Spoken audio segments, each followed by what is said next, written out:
Industrial Revolution when applied to hemp.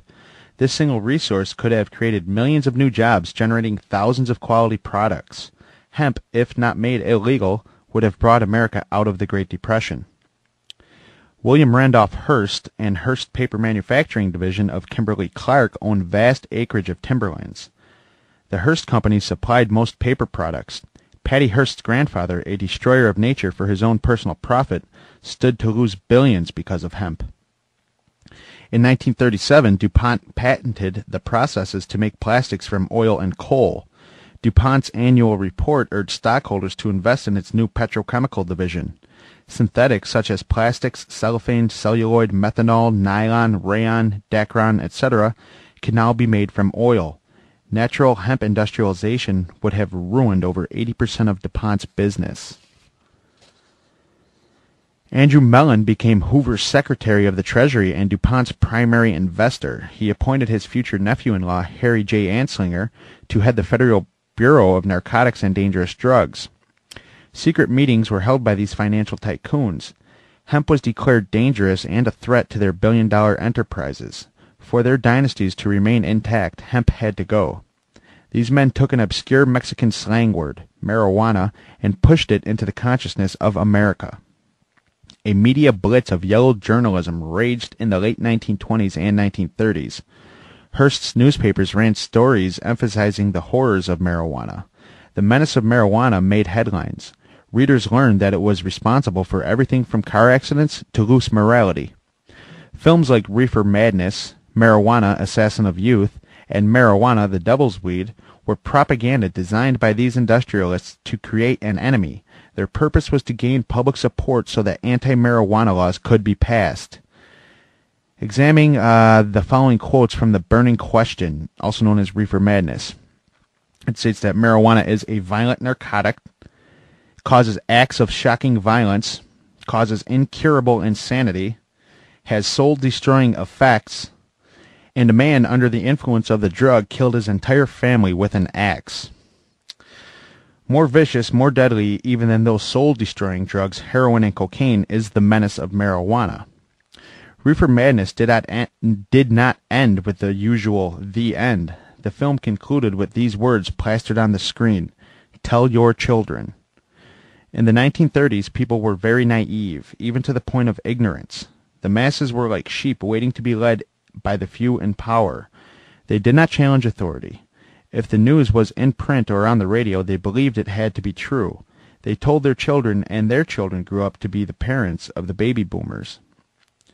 On April 14, 1937, the prohibitive marijuana tax law, or the bill that outlawed hemp, was directly brought to the House Ways and Means Committee. This committee is the only one that can introduce a bill to the House floor without it being debated by other committees. The chairman of the Ways and Means, Robert Doughton, was a DuPont supporter. He ensured that the bill would pass Congress. Dr. James Woodward, a physician and attorney, testified too late on the behalf of the American Medical Association. He told the committee that the reason the AMA had not denounced the marijuana tax law sooner was that the association had just discovered that marijuana was hemp. Few people at the time realized that the deadly menace that they had been reading about on Hearst's front page was in fact passive hemp. The AMA understood cannabis to be a medicine found in numerous healing products sold over the last 100 years. In September of 1937, hemp became illegal. The most useful crop known became a drug, and our planet has been suffering ever since. Congress banned hemp because it was said to be the most violence-causing drug known. Anslinger, head of the Drug Commission for 31 years, promoted the idea that marijuana made users act extremely violent.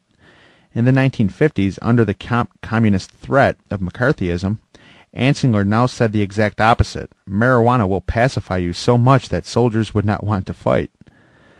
Today, our planet is in desperate trouble. Earth is suffocating as large tracts of rainforest disappear. Pollution, poisons, and chemicals are killing people. These great problems could be reversed if we industrialized hemp. Natural biomass could provide all of the planet's energy needs that are currently supplied by fossil fuels. We have consumed 80% of our oil and gas reserves. We need a renewable resource. Hemp could be the solution to soaring gas prices. Hemp has a higher quality fiber than wood fiber. Far fewer caustic chemicals are required to make paper from hemp than from trees. Hemp paper does not turn yellow and is very durable. The plant grows quickly to maturity in a season where trees take a lifetime. All plastic products should be made from hemp seed oil. Hemp and plastics are biodegradable. Over time, they would break down and not harm the environment. Oil-based plastics, the ones we are very familiar with, help ruin nature. They do not break down and will do great harm in the future. The process to produce the vast array of natural plastics will not ruin the rivers as DuPont and other petrochemical companies have done. Ecology does not fit in with the plans of the oil industry and the political machine. Hemp products are safe and natural. Medicine should be made from hemp. We should go back to the days when the AMA supported cannabis cures. Medical marijuana is given out legally to only a handful of people, while the rest of us are forced into a system that relies on chemicals. Pot is only healthy for the human body. World hunger could end. A large variety of food products can be generated from hemp. The seeds contain one of the highest sources of protein in nature. Also, they have 2 essential fatty acids that clean your body of cholesterol. These essential fatty acids are not found anywhere else in nature. Consuming pot seeds is the best thing you could do for your body. Eat uncooked hemp seeds. Clothes should be made from hemp. Hemp clothing is extremely strong and durable over time. You could hand clothing made from pot down to your grandchildren. Today there are American companies that make hemp clothing, usually about 50% hemp. Hemp fabric should be everywhere. Instead, they are almost underground. Superior hemp products are not allowed to advertise on fascist television. Kentucky, once the top hemp-producing state, made it illegal to wear hemp clothing. Can you imagine being thrown into jail for wearing quality jeans? The world is crazy, but that does not mean that you have to join the insanity. Get together, spread the news, tell people, and then include your children, the truth. Use hemp products. Eliminate the word marijuana. Realize the history that created it. Make it politically incorrect to say or print the M word. Fight against propaganda designed to favor the agenda of the super rich and the bullshit. Hemp must be utilized in the future. We need a clean energy source to save our planet. The liquor, tobacco, and oil companies fund more than $1 million a day to the Partnership for a Drug-Free America and other similar agencies. We have all seen their commercials. Now their motto is, "It's more dangerous than we thought." Lies from the powerful corporations that began with Hearst are still alive and well today. The brainwashing continues. Now the commercials say, if you buy a joint, you contribute to murders and gang wars. The latest anti-pot commercials say, if you buy a joint, you are promoting terrorism. The new enemy has paved the road to brainwash you any way they see fit. There is only one enemy.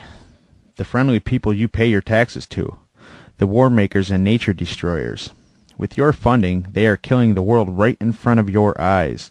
500,000 deaths each year are caused by tobacco. 500,000 deaths each year are caused by alcohol. No one has ever died from smoking pot. In the entire history of the human race, not one death can be attributed to cannabis. Our society has outlawed grass but condones the use of the killers, tobacco, and alcohol. Hemp should be declassified and placed in drugstores to relieve stress. Hardening and constriction of the arteries are bad, but hemp usage actually enlarges the arteries, which is a healthy condition. We have been so conditioned to think that smoking is harmful. That is not the case for passive pot. Ingesting THC, hemp's active agent, has a positive effect, relieving asthma and glaucoma. A joint tends to alleviate the nausea caused by chemotherapy. You are able to eat on hemp. This is a healthy state of being. The stereotype for a pothead is similar to a drunk, bubble brain. Yet the truth is one's creative abilities can be enhanced under its influence. The perception of time slightly slows and one can become more sensitive. You can more appreciate all arts, be closer to nature, and generally feel more under the influence of cannabis. It is, in fact, the exact opposite state of mind and body as the drunken state. You can be more aware with pot. The pot plant is an alien plant. There is physical evidence that cannabis is not like any other plant on this planet. One could conclude that it was brought here for the benefit of humanity. Hemp is the only plant where the males appear one way and the females appear very different, physically. No one ever speaks of males and females in regard to the plant kingdom because plants do not show their sexes. except for cannabis. To